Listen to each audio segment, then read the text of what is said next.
आप लोग दर्शकों को सुनने में देखने में रोचक लगेगा, लेकिन मेरे लिए वो बड़ा घृणित कहानी थी। आरोपपत्र दिया, काफ़ी लोगों ने अप्रोच किया, सोशल मीडिया ने नूतन कहानियाँ, मनोहर कहानियाँ कि इसकी कहानी मुझे दी जाए छापने के लिए। मैंने सामाजिक प्रतिष्ठा की बात जानकर किसी को नहीं दिया। आज पहली बार मैं इसको मीडिया में ला रहा हूँ। लाना भी जरूरी था, समाज के ऐसे कुकर्मी लोगों का पर्दाफाश हो। बुरा भला चैनल देखने वालों को मेरा नमस्कार। पिछले एपिसोड में हमारी आपकी मुलाकात हो चुकी है। आज उसी तरह का एक नया एपिसोड मैं आपको बताऊंगा। देखने में आपको तो रोचक लगेगा। एक जब 1990 के दशक की बात है, मैं मधुबनी जिला के 20वीं थाना में पोस्टेड था, तो गुप्त सूचना मिली कि नेपाल से गांजा तस्कर लोग गांजा लेके आने वाला है, बंगरा घाट पर उतरेगा। इस सूचना के आधार पर मैं उपलब्ध बल के साथ, उस समय पुलिस जीप थाना में उपलब्ध नहीं था और थोड़ा सा इंटीरियर पड़ता भी था, तो मैं अपना उपलब्ध बल के साथ, चौकीदारों के साथ बंगरा के लिए प्रस्थान किया।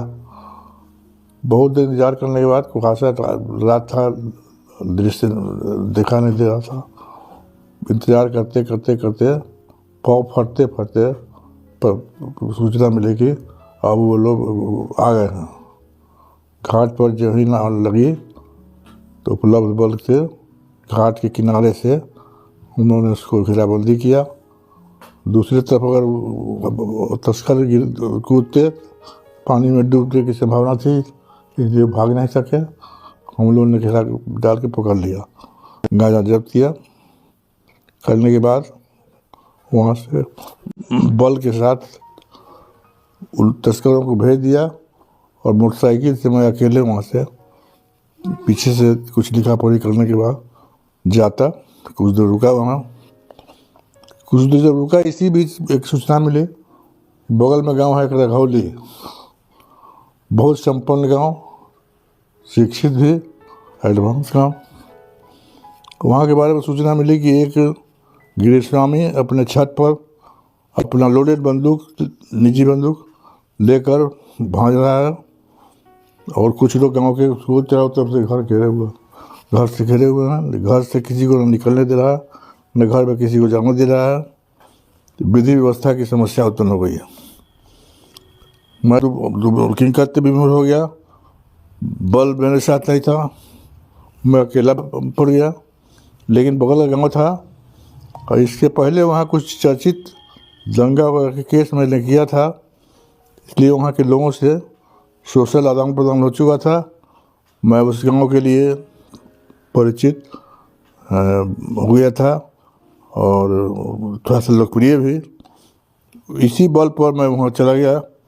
जब उसके घर पर जाते हैं तो देखते हैं कि छत पर वो जैन राजनारायण ठाकुर नाम था उनका, जहाँ तक मुझे याद है। राजनारायण ठाकुर लोग और ढेर आदमी थे, लोडेड बंदूक लेकर छत पर एकदम गुस्सा के मारे नाच रहा है। घर चारों तरफ से बंद था, मैं घर के लोगों को बाहर जाने दे रहा। कुछ ग्रामीण बाहर से घिरे हुए हैं। सिचुएशन बड़ा टेंस था। स्थिति सबको भांपा मैंने। इस परिस्थिति को देखते हुए गांव के लोगों को कुछ अपने कॉन्फिडेंस में दिया। गांव में उसने हमको जहाँ तक याद है, स्थानीय पत्रकार, बहुचर्चित पत्रकार राधेश्याम ठाकुर, दरभंगा साइंस कॉलेज के एक प्रोफेसर थे ठाकुर जी, और उन दिनों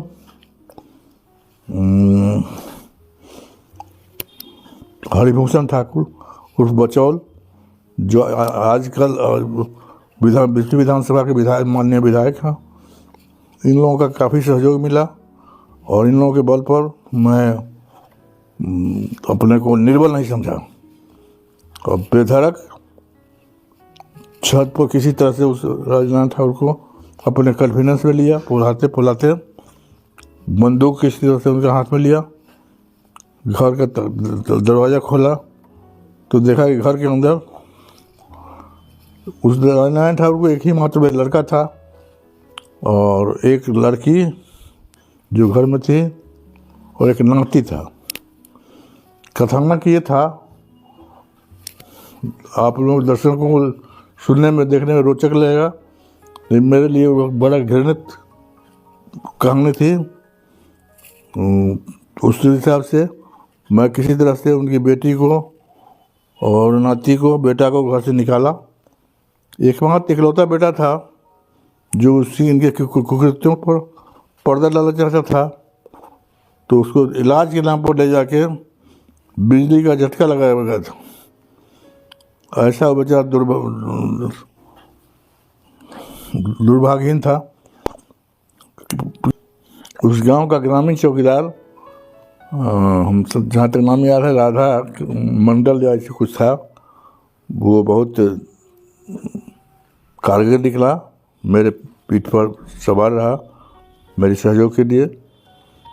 मैंने उस बंदूक को अपने हाथ में लिया। बंदूक को हाथ में लेने के बाद जब्ती सूची बनाया, जब्त किया। जब्त करने के बाद घर के लोगों का बयान लिया, गांव के लोगों का बयान लिया। बयान लेने पर पता चला कि वह एक बड़ी अजीब प्रेम कहानी थी। नाना को नाती से और नाती को मौसी से प्रेम था। तीनों एक साथ एक बेड पर सोते थे, एकदम फिल्मी स्टाइल में। इसका विरोध वो बेटा करता था, तो बेटा के खिलाफ सब कुछ करने को तैयार थी। मैंने उस समय इन लोगों के सहयोग से, संभ्रांत नागरिक लोग थे, उनके सहयोग से नाती को और राजनारायण ठाकुर को गिरफ्तार किया। तब पता चला कि लड़की का करीब 40 भर ये जेवर छिपा कर किसी बगल वाले भूसा के में रखा गया। उसको बरामद किया। लड़की क्या दोस्त था, वो तो बहकावे में आ गई थी। चौकीदार के मार्फत गाड़ी ठीक करके उसको उसके ससुराल भिजवाया। उसका ससुराल झंझारपुर में था। हमको जहाँ तक याद है, सूरज मिश्रा उनके ससुर का नाम था। वो लोग धन हुए। उनको यकीन नहीं था कि वैसे दलदल से मेरे बहू को पुलिस वाला छुड़ा के हमारे यहाँ दरवाजे तक पहुँचवा देगा। बड़ा ऐसा मंत्र है। और इन दोनों को, नाती को और नाना को, दोनों को लेके मैं थाना पहुँचा।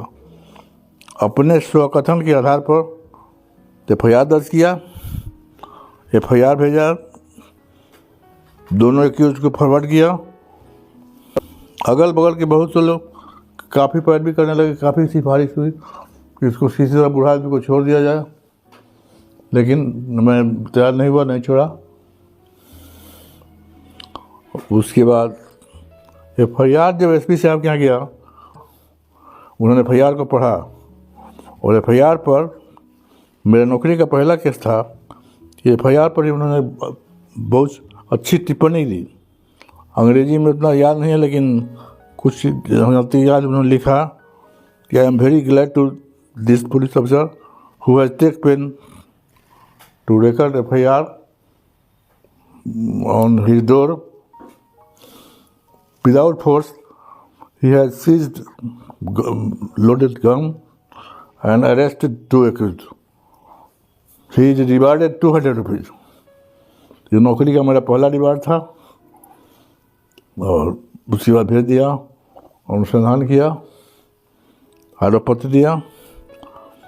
काफ़ी लोगों ने अप्रोच किया, सोशल मीडिया ने, नूतन कहानियाँ, मनोहर कहानियाँ, कि इसकी कहानी मुझे दी जाए छापने के लिए। मैंने सामाजिक प्रतिष्ठा की बात जानकर किसी को नहीं दिया। आज पहली बार मैं इसको मीडिया में ला रहा हूँ।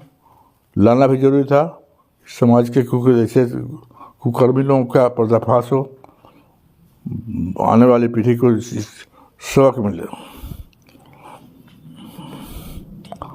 अब वो जो गांजा जब हमने जब्त किया था,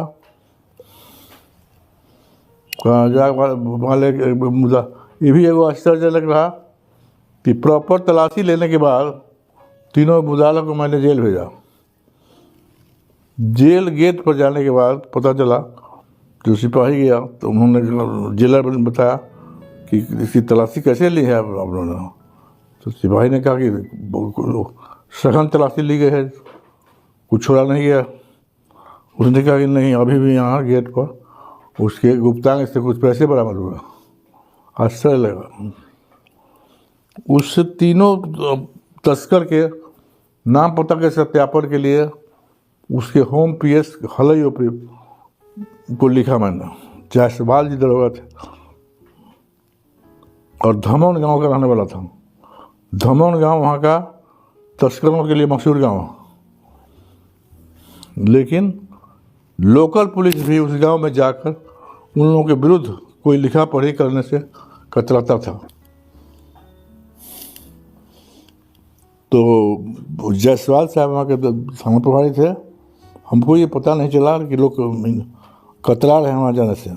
किसी तरह से हमको बाध्य होकर अकेले जाना पड़ा उस गांव में। और जब मैं अकेले उस गांव में सत्यापन के लिए गया तो ऐसा प्रतीत हुआ कि यदि उनके खिलाफ मैं कोई लिखा पढ़ी करूं या कुछ बोलूं तो मेरे साथ किसी हद तक वो लोग जा सकते हैं। किसी तरह से अपना जान बचा के वहाँ से हम आए और उनके खिलाफ चार्जशीट दिया। यही कहानी है।